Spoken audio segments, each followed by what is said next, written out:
Russia seems happy, as Ukraine keeps on making the same mistake. It's day 512 of Russia's operation in Ukraine. Let's dive deeper. Starting from Bakhmut sector. Situation remains very tense, as Ukrainians are storming areas around Bakhmut very heavily. At the south of Bakhmut, the most intense battle is being fought around Klishchiivka. Ukrainian forces are assaulting non-stop to capture the last remaining heights around the village. Trenches change hands several times a day, as there is a lot of back and forth. Yesterday, Ukrainian forces, after striking Russian trenches with heavy artillery, started storming this last trench system. As pressure was too intense, Russian forces decided to retreat towards the village. But then, after regrouping, Russian paratroopers launched a counterattack with support of drones and artillery. As a result, they recaptured the trench system. Currently, it is said fights are taking place.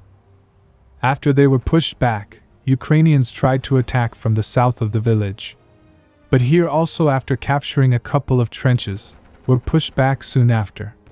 Russian sources say Ukraine is suffering heavy losses both in terms of equipment and manpower. Recently, the Russian artillery crew published drone footage of recent Ukrainian attacks. In that, you can clearly see the heavy cost of gaining a few inches of the territory. Sources also say Ukraine is deploying more and more reinforcements around this area, so intensity will not decrease. In my opinion, Russian forces are not launching massive counterattacks because, as Ukraine has concentrated significant resources in this area, the price of counterattack will be high, and there is a real chance of getting into a fire pocket.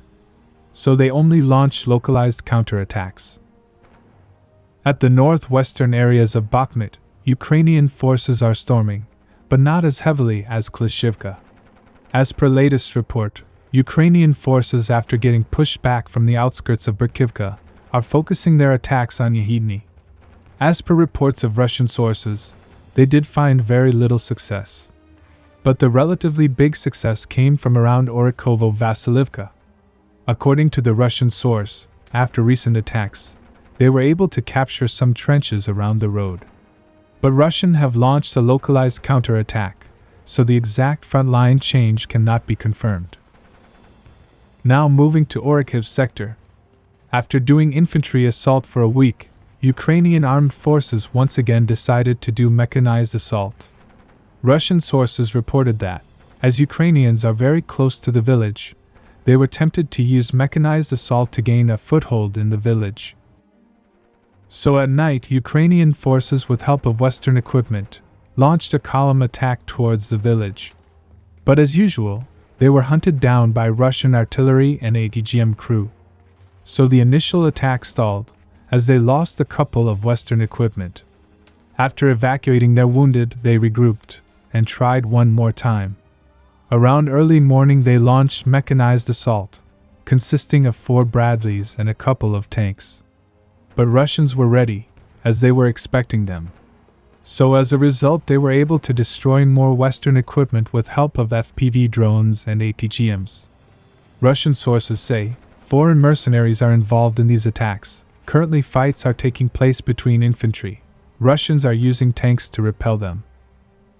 Yesterday night, Russian armed forces once again launched a series of attacks with long-range ammunition.